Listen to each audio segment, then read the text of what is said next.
Seigneur, nous sommes au dernier dimanche de l'année liturgique B, jour où nous célébrons le Christ roi, mais jour aussi où nous célébrons la 36e journée mondiale de la jeunesse au niveau diocésain, en prélude au JMJ de Lisbonne 2023.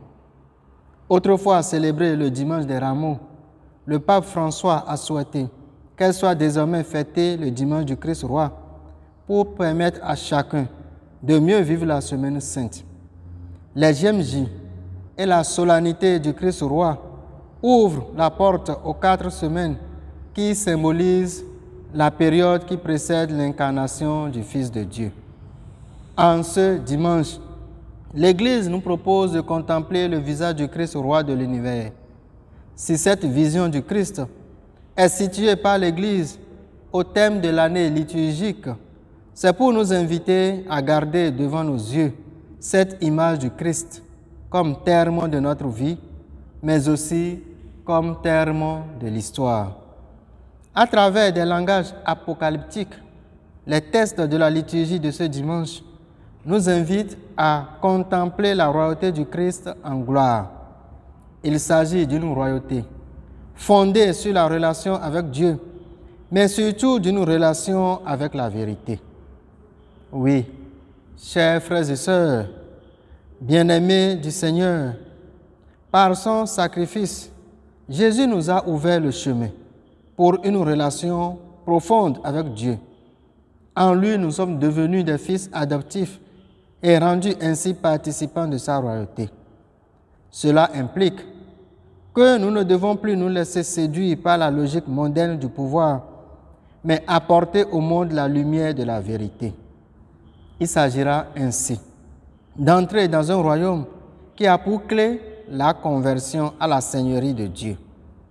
Célébrer la solennité du Christ roi de l'univers reviendrait alors à s'engager à faire émerger la priorité de Dieu et sa volonté face aux intérêts du monde et à ses puissances, à être imitateur de Jésus, qui, devant Pilate, dans la situation humiliante décrite par l'Évangile, a manifesté sa gloire, celle d'aimer jusqu'au bout. La fête du Christ roi, instituée en 1925 par le pape Pie XI, est pour nous aujourd'hui une occasion de nous demander comment le Christ a régné dans nos vies et nous relancer pour une année nouvelle. Ma royauté n'est pas d'ici. En faisant cette déclaration devant Pilate, Jésus est bien conscient qu'il est porteur d'une tradition qui prolonge ses racines dans l'alliance de Dieu avec le peuple d'Israël, à qui il a donné un roi dans la personne de David.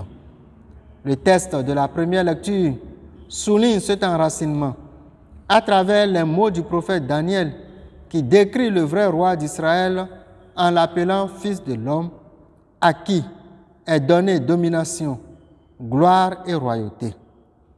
Il ressort de ce texte que la royauté du Fils de l'homme dont hérite Jésus et qu'il revendique a comme but de rassembler toute l'humanité autour de lui. La deuxième lecture, quant à elle, reprend la même ligne de réflexion.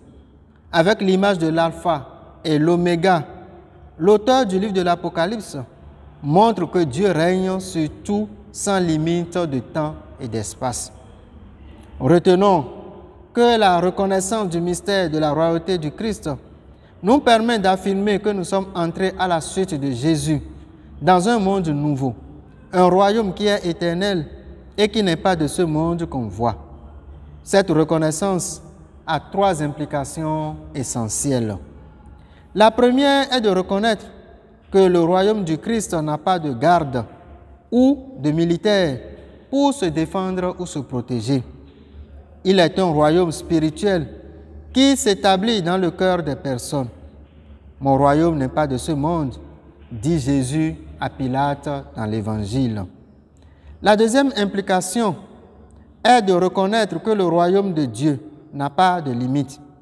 Il s'agit d'un royaume régulé par les béatitudes vécues. Dans ce royaume, la puissance de Dieu ne détruit pas mais restaure. Elle n'exclut pas mais accueille. C'est ce qu'essaie de dire Jésus à Pilate dans l'Évangile. Jean déploie d'ailleurs son récit de la Passion dans cette perspective du Christ roi, contrairement aux synoptiques. On n'a pas besoin d'être saint pour accéder à ce royaume.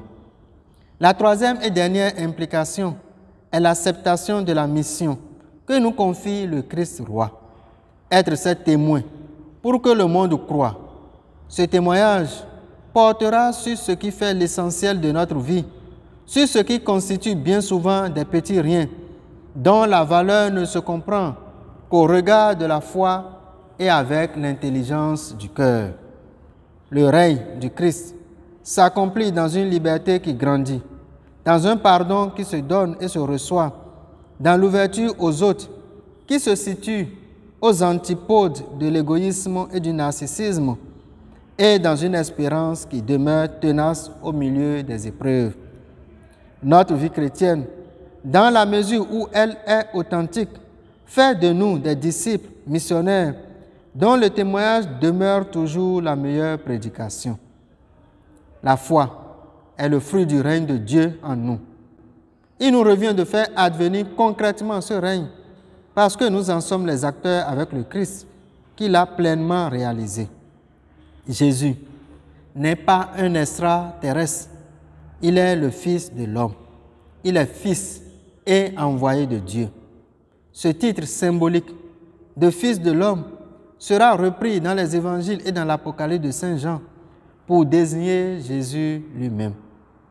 Il est alors important de rappeler à la jeunesse d'aujourd'hui qui est à l'honneur que ce règne, toujours à construire et toujours en devenir, chacun de nous en est responsable en tant que membre de l'Église. À la suite du Christ, nous partageons cette royauté. Cette royauté qui nous invite à la vérité d'un amour qui se donne et s'offre pour le salut de tous. Car c'est en aimant de l'amour dont le Seigneur nous aime que nous pouvons aimer en vérité. Accepter alors de célébrer le Christ roi, c'est déjà nous engager dans un vaste programme. C'est devenir les artisans de ce royaume instauré par Jésus dans le mystère de sa mort et de sa résurrection. Tu l'as dit, je suis roi. Ce roi humble et méprisé, ce roi condamné et torturé, ce roi abandonné de tous et cloué à une croix est celui qui reviendra.